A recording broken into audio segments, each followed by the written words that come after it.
नमस्कार दोस्तों, मैं अभिषेक सुंदरा सर एक बार फिर से आपका न्यू कैरियर एकेडमी के ऑनलाइन प्लेटफॉर्म पर आपका भव्य अभिनंदन करता हूं। जिस प्रकार हम प्रश्नोत्तरी लेकर आए हैं, उस प्रश्नोत्तरी का राजस्थान की कला संस्कृति का प्रश्नोत्तरी भाग नंबर 3, जिस प्रकार हमने फर्स्ट की थी, सेकंड की थी, इस बार हम लेकर के आए हैं राजस्थान कला संस्कृति प्रश्नोत्तरी भाग 3, जिसका ये पहला प्रश्न आप देख पा रहे होंगे। पहला प्रश्न क्या कहता है, देखें। 1973 में भारत सरकार द्वारा राजस्थानी चित्र शैली के किस चित्र पर डाक टिकट जारी किया गया था? फिर से देखें, 1973 में भारत सरकार द्वारा राजस्थानी चित्र शैली के किस चित्र पर डाक टिकट जारी किया गया था? क्या ये बारामासा पर किया गया था, या फिर पिछवाई पर किया गया था, या फिर राग रागिनी पर किया गया था, या फिर बनी ठणी के ऊपर किया गया था? तो देखिएगा, ये जो है डाक टिकट बनी ठणी के ऊपर किया गया था। कौन थी बनी ठणी? तो ये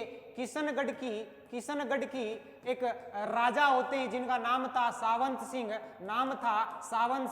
और सावंत सिंह की जो यहाँ पर कलाकार हुई थी, इन कलाकार का जो चित्र है वो निहाल चंद ने बनाया था, निहाल चंद के द्वारा बनाया गया था। और इस बनी ठणी के ऊपर ही 5 मई, मित्रों याद रखें, 5 मई 1973 को डाक टिकट जारी किया गया था। कितने पैसों का किया गया था? तो ये 20 पैसों का डाक टिकट जारी किया गया था। याद रखिएगा, 1973 में भारत सरकार द्वारा राजस्थानी चित्र शैली के किस चित्र पर डाक टिकट जारी किया गया था? तो ये बनी ठणी के ऊपर किया गया था। इसमें डेट याद रखें, 5 मई 1973। कितने पैसों का?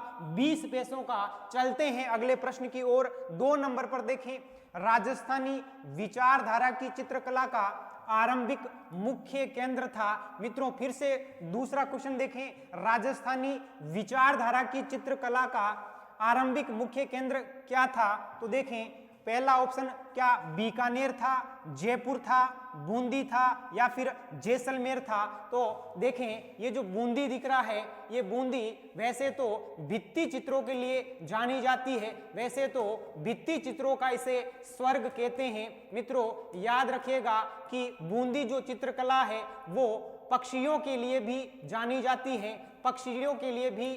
जाती है, अगर आपको ऐसा पूछे कि राजस्थान में सर्वाधिक पक्षियों के चित्र कहां देखने को मिलेंगे, तो वो आपको बूंदी चित्र शैली में देखने को मिलेंगे। अगर ऐसा पूछा जाए कि बूंदी चित्र शैली में सबसे अधिक किस पक्षी के चित्र देखने को मिलते हैं, तो वो चित्र होते हैं कबूतर, और दूसरा होता है बतख का चित्र। मित्रों फिर से देखें, सर्वाधिक बूंदी शैली में किस पक्षी के चित्र देखने को मिलते हैं? कबूतर, और उसके बाद आता है बतख। इस प्रकार हम कह सकते हैं कि भित्ति चित्रों का स्वर्ग किसे कहते हैं? बूंदी को कहते हैं। और राजस्थानी विचारधारा की चित्रकला का आरंभिक जो मुख्य केंद्र है वो बूंदी था, और ये वही बूंदी है। बूंदी चित्र शैली में बंदर यहाँ पर अटखेलियां खेलते हैं, और बादल कहीं ना कहीं अंगड़ैयां लेते हुए यहाँ पर चित्र देखने को मिलेंगे। और बूंदी की बात करते हैं, बूंदी चित्र शैली का जो फेमस जो वृक्ष देखने को मिलता है वो वृक्ष होता है खजूर। मित्रों याद रखिएगा, बूंदी शैली का जो प्रसिद्ध चित्र का जो वृक्ष देखने को मिलेगा वो देखने को मिलेगा आपको खजूर। इस प्रकार इसका जो राइट आंसर होगा वो होगा से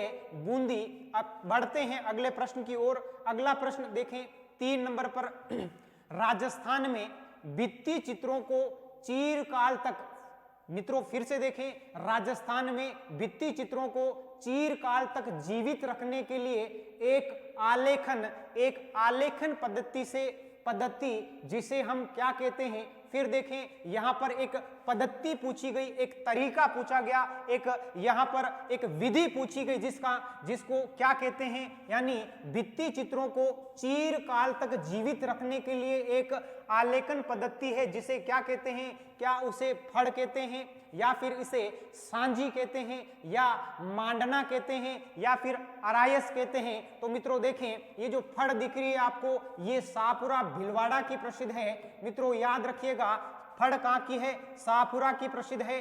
फड़ हमेशा जोशी परिवार के द्वारा बनाई जाती है। ये किस पर चित्रण किया जाता है? तो ये कपड़े पर चित्रण किया जाता है। फड़ पेंटिंग किसके ऊपर की जाएगी? कपड़ों पर। फड़ हमेशा महापुरुषों एवं राजनेताओं या फिर देवताओं की जीवनियों के ऊपर बनाई जाती है। तो देखें अभिनेता की बात करते हैं तो आपने नाम सुना होगा अमिताभ बच्चन। अमिताभ बच्चन की जो फड़ है भोपा हुआ था रामलाल भोपा और भोपण हुई है पतासी। इन दोनों के माध्यम से इन अमिताभ बच्चन की जो फड़ है अमेरिका में वाची थी। कहां पर वाचन किया था? अमेरिका में किया था। इस प्रकार इसका आंसर यह नहीं होगा। अगला है सांझी। सांझी क्या होता है? तो मित्रों याद रखना, आपने सुना होगा श्राद्ध का महीना, आपने सुना होगा श्राद्ध का महीना। श्राद्ध के महीने में कुंवारी कन्याएं यानी बालिकाएं गोबर से सांझी नामक माता का चित्र बनाती है और अपने अच्छे वर के लिए कामना करती है। तो यहाँ पर याद रखिएगा सांझी जो चित्रण है वो गोबर से बनाया जाता है। किससे बनाया जाता है? गोबर से। ये कब बनाया जाता है? श्राद्ध के पक्ष में बनाया जाता है। कौन बनाती है? तो कुंवारी कन्याएं बनाती है। और ये कन्याएं जो है यहाँ पर सांझी को माता पार्वती मानती है और अपने अच्छे वर के लिए यहाँ पर सांझी का चित्रण करती है। तो यहाँ पर इसका आंसर ये भी नहीं होगा। और अगला है मांडना। मांडना भी यहाँ पर मिट्टी से बनाया जाता है। ये मांडना हमेशा किसी द्वार पर, दहलीज पर या फिर चौक में या फिर पूजा स्थल में बनाए जाते हैं। ये दीवारों पर बनाए जाते हैं मांडना। अगला है अरायस। अरायस क्या होता है? तो मित्रों याद रखिएगा अरायस एक यहाँ पर नीपणा पद्धति होती है जो आला गीला पेंटिंग के नाम से भी जानी जाती है। आला गीला पेंटिंग, आला गीला पेंटिंग। मित्रों याद रखिएगा ये जो आला गीला जो पेंटिंग है वो मूलते यह इटली की है। तो ये मूलते कहाँ की है? तो ये इटली की है। इसे राजस्थान में या फिर यूं कहें इस पेंटिंग को भारत में लाने का श्रेय किसको जाता है? तो मित्रों याद रखिएगा अकबर के शासनकाल में इसे जहांगीर लेके आते हैं। अकबर के शासनकाल में इसे जहांगीर लेकर आते हैं। और अगर बात करें भित्ति चित्रों की या फिर यूं कहें आला गीला पेंटिंग सर्वाधिक किस दुर्ग में देखने को मिलती है? तो इसका प्रभाव आपको आमेर दुर्ग में देखने को मिलेगा। इसका प्रभाव आपको आमेर दुर्ग में देखने को मिलेगा। आला गीला पेंटिंग को ही अराइसस भी कहते हैं, इसे ही फ्रेस्को भी पेंटिंग भी कहते हैं। और इसमें सबसे ज्यादा यहाँ पर चूना प्रयोग में लिया जाता है। मित्रों आपको पूछा जा सकता है कि आला गीला पेंटिंग में कहाँ का चूना प्रयोग में लिया जाता है? तो याद रखना यहाँ पर राहोली का चूना काम में लिया जाता है। ये जो राहोली है वो टोंक में है, राहोली का चूना काम में लिया जाता है। तो इस प्रकार आला गीला पेंटिंग या फ्रेस्को पेंटिंग जिसे अरायस भी कहते हैं, तो इसका राइट आंसर होगा अरायस। इसका राइट आंसर होगा अरायस। अगर दोस्तों आपको समझ में आ रहा हो, अच्छा लग रहा हो, तो इसे अधिक से अधिक लाइक करें, शेयर करें और सब्सक्राइब करें। बढ़ते हैं अगले प्रश्न की ओर। अगला प्रश्न है चौथा प्रश्न। देखें आदमकद प्रोटेट किस शैली की विशेषता है? फिर से देखें आदमकद प्रोटेट किस शैली की विशेषता है? मित्रों यहाँ पर आदमकद जरूर है, लेकिन ये आदमकद होता क्या है वो देखें। आदमकद का अर्थ यहाँ पर बड़े बड़े व्यक्तियों के चित्र अर्थात व्यक्ति के बड़े बड़े चित्रों से लिया जाता है।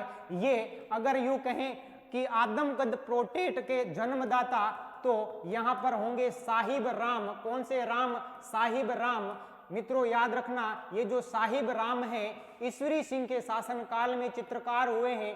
आमेर के शासक थे जिनका नाम था ईश्वरी सिंह। और राजस्थान का पहला आदमकद प्रोटेट जो चित्र है वो ईश्वरी सिंह का देखने को मिलता है। और ये चित्र बनाया किसने था? साहिब राम ने बनाया था। इसका संबंध कहां से है? तो इनका संबंध आमेर राज्य से है। कहां से है? आमेर से है। और इन्होंने चित्र किसका बनाया था? ईश्वरी सिंह का बनाया था। इस प्रकार आदमकद प्रोटेट किस शैली की विशेषता है? क्या बीकानेर की है? नहीं है। क्या जोधपुर की है? नहीं है। क्या नागौर की है? नहीं है। इसका राइट आंसर हो जाएगा जयपुर। क्या हो जाएगा? जयपुर। इस प्रकार देखें अगले प्रश्न की ओर। तो पांचवा प्रश्न आप देख पा रहे होंगे, किस प्रकार की चित्रकारी का शाब्दिक अर्थ मोम लेखन होता है? ऐसे ही अजीबोगरीब प्रश्न आपको एग्जाम में देखने को मिलते हैं। किस प्रकार की चित्रकारी का शाब्दिक अर्थ मोम लेखन होता है? तो देखें क्या फड़ होती है, क्या बातिक या वार्तिक होता है, या फिर मांडना होता है, या फिर पिछवाई होता है। तो मित्रों देखें, अभी ये फड़ पढ़ी थी हमने, फड़ नहीं होता है, मांडना भी नहीं होता है। ये जो पिछवाई देख पा रहे हो आप, ये पिछवाई नाथ द्वारा की प्रसिद्ध है। मित्रों याद रखना, राजस्थान में पिछवैया कहाँ की प्रसिद्ध है, तो वो नाथ द्वारा की प्रसिद्ध है। ये किस संप्रदाय के लिए जानी जाती है, तो मित्रों याद रखिएगा, वल्लभ संप्रदाय के लिए जानी जाती है। पिछवाइयों का संबंध किन देवताओं से है, किस से हैं, तो इनका संबंध कृष्ण भगवान से हैं। कौन से भगवान से हैं? कृष्ण भगवान से। पिछवैया क्या होती है, तो नाथ द्वारा में जो भगवान कृष्ण का मंदिर है, मंदिर की मूर्ति के पीछे नीले रंग के कपड़े पर पूरी की पूरी कृष्ण लीलाएं लिखी हुई है, चित्र बनाए हुए हैं, उन्हें हम पिछवैया कहते हैं। इस प्रकार यहाँ पर मोम लेखन का चित्रकार शाब्दिक अर्थ पिछवैया नहीं होगा, इसका शाब्दिक क्या अर्थ होगा? बाटिक या बातिक या वर्तिक। ये क्या होती है बातिक? तो ध्यान रखिएगा कि कपड़े पर मोम का लेपन करना, कपड़े पर मोम का लेपन करना बातिक या वार्तिक कहलाता है। इस प्रकार पांचवें प्रश्न का उत्तर यहाँ पर बे होगा। पांचवें प्रश्न का उत्तर क्या होगा? बे होगा। बढ़ते हैं अगले प्रश्न की ओर। अगला प्रश्न, छठवां प्रश्न देखें। कैनवास प्रकृति के चित्रों के लिए प्रसिद्ध चित्रकार जिनका जन्म धौलपुर में हुआ था और जिनका सर्वोत्तम चित्र फॉल ऑफ बर्लिन है। एक बार फिर से सुने आप क्वेश्चन। कैनवास प्रकृति के चित्रों के लिए प्रसिद्ध चित्रकार जिनका जन्म धौलपुर में हुआ था, और बात करते हैं जिनका सर्वोत्तम चित्र फॉल ऑफ बर्लिन है, वो कौन है? आखिर वो कौन है? तो देखें, क्या वो रजब अली है, या फिर श्रृंगधर है, या फिर श्रीमती प्रतिभा पांडे हैं, या फिर कमल चंद्र है? तो देखिएगा आखिर कौन है ये श्रृंगधर। तो मित्रों याद रखिएगा, राजस्थानी चित्रकला का पहला चित्रकार, मित्रों याद रखिएगा, राजस्थान का पहला चित्रकार वो थे श्रृंगधर। वो कौन थे? श्रृंगधर। मित्रों याद रखिएगा, इनको यक्ष शैली का जन्मदाता माना जाता है। मित्रों याद रखिएगा, इनको यक्ष शैली का जन्मदाता माना जाता है। और ये जो श्रृंगधर था चित्रकार, ये चित्रकार राजा सील का दरबारी चित्रकार था। मित्रों याद रखिएगा, ये श्रृंगधर जो चित्रकार था, राजा सील का दरबारी चित्रकार था। इनका संबंध कहीं ना कहीं मारू प्रदेश से हैं। इनका संबंध कहीं ना कहीं किससे हैं? मारू प्रदेश से हैं। फिर से देखिए, श्रृंगधर कौन थे? राजस्थानी चित्रकला का पहला चित्रकार जिनका नाम श्रृंगधर था। इनका संबंध किस शैली से है? यक्ष शैली से है। इनको यक्ष शैली का जन्मदाता भी कहते हैं। और ये किनके दरबारी थे चित्रकार? तो राजा सील के ये दरबारी थे। और ये किस प्रदेश से जाने जाते थे? मरु प्रदेश से जाने जाते थे।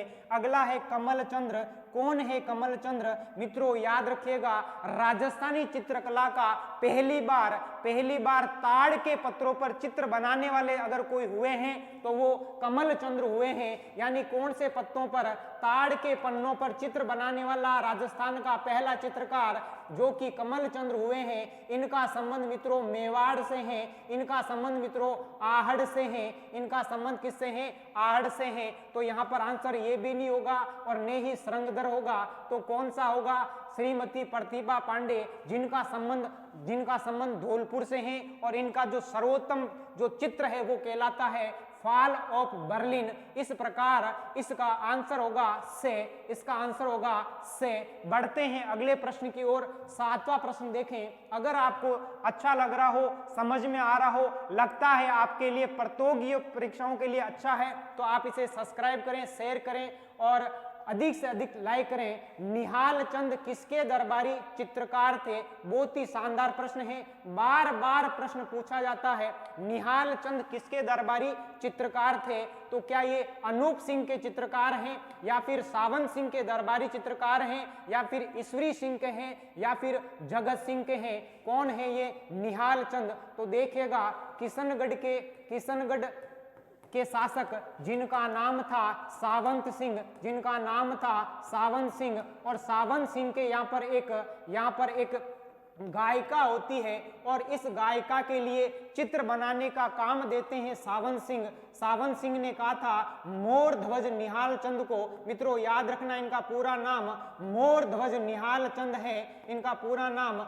मोर ध्वज निहाल चंद है। इनको जब कार्य दिया था कि आप कोई चित्र बनाओ तो इन्होंने हूबहू उस गायिका का चित्र बनाया। वही गायिका आगे चलकर बनी ठनी कहलाती है, वही गायिका क्या कहलाती है, बनी ठनी। और इस बनी ठनी पर डाक टिकट भी जारी हुआ था। याद रखिएगा इनको प्रकाश में लाने वाले, बनी ठनी को प्रकाश में लाने वाले वो कौन थे, तो वो एरिक डिक्सन थे, एरिक डिक्सन थे मित्रों याद रखना। और एक कौन था, फैयाज अली था, और कौन था, फैयाज अली था। इन दोनों व्यक्तियों ने बनी ठनी को भारत स्तर पर प्रसिद्धि दिलवाई थी। और अगर हम बात करते हैं बनी ठनी की, तो बनी ठनी के लिए एरिक डिक्सन ने कहा था कि ये तो भारतीय मोनालिसा है, ये तो भारतीय मोनालिसा है। मित्रों याद रखिएगा बनी ठनी को भारतीय मोनालिसा किसने कहा था, तो बनी ठनी को भारतीय मोनालिसा एरिक डिक्सन ने कहा था। तो यहाँ पर निहाल चंद किसके दरबारी चित्रकार थे, तो निहाल चंद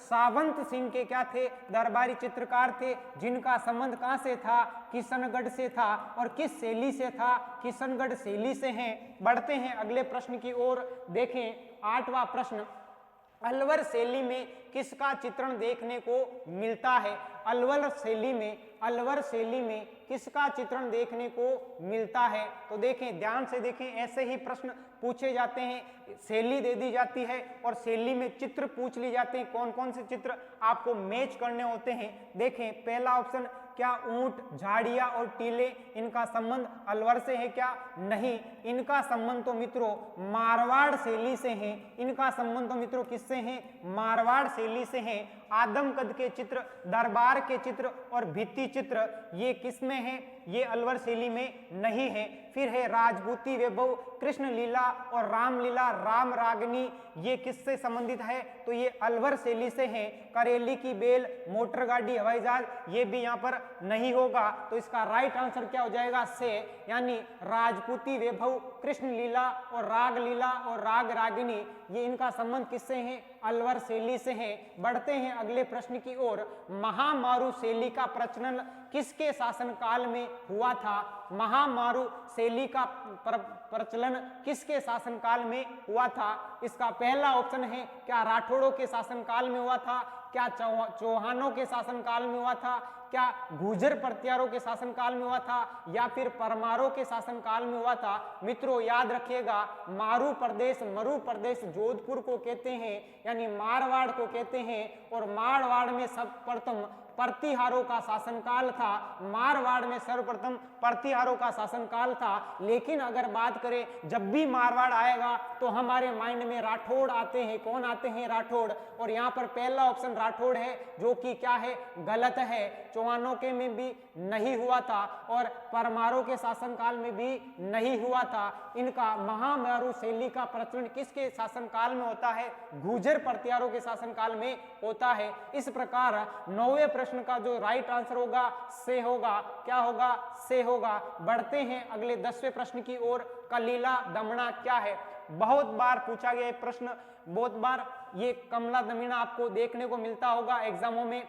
कलीला दमना क्या है, तो देखें क्या ये महाराणा प्रताप महाराणा उदय सिंह के सेनापति है, या फिर मारवाड़ क्षेत्र की घासें हैं, या फिर मेवाड़ चित्र शैली की कहानी के दो पात्रों के नाम हैं, या फिर गले के आभूषण हैं। मित्रों देखें क्या है ये कलीला दमना। मित्रों याद रखना आपने सुना होगा पंचतंत्र की कहानी, पंचतंत्र की कहानी, पंचतंत्र की कहानी जिसके लेखक विष्णु शर्मा होते हैं। कौन होते हैं, विष्णु शर्मा। मित्रों याद रखना कलीला और दमना एक कहानी का पार्ट है, इस पंचतंत्र की कहानी का भाग है कलीला दमना। यहाँ पर कलीला और दमना ये दोनों ही गीदड़ हैं, ये दोनों ही मित्रों क्या है, गीदड़ है। ये जो कलीला है वो सरल स्वभाव का है और दमना जो है वो क्रूर यानी क्रोधित स्वभाव का है, ऐसी जो कहानी है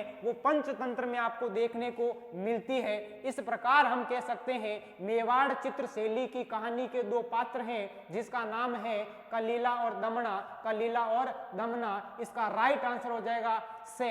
इस प्रकार हम यहाँ पर तीसरी जो प्रश्नोत्तरी थी वो कंप्लीट हुई। अगर आपको अच्छा लगा हो शेयर करें, सब्सक्राइब करें, ख्याल रखें। धन्यवाद। जय हिंद और जय भारत।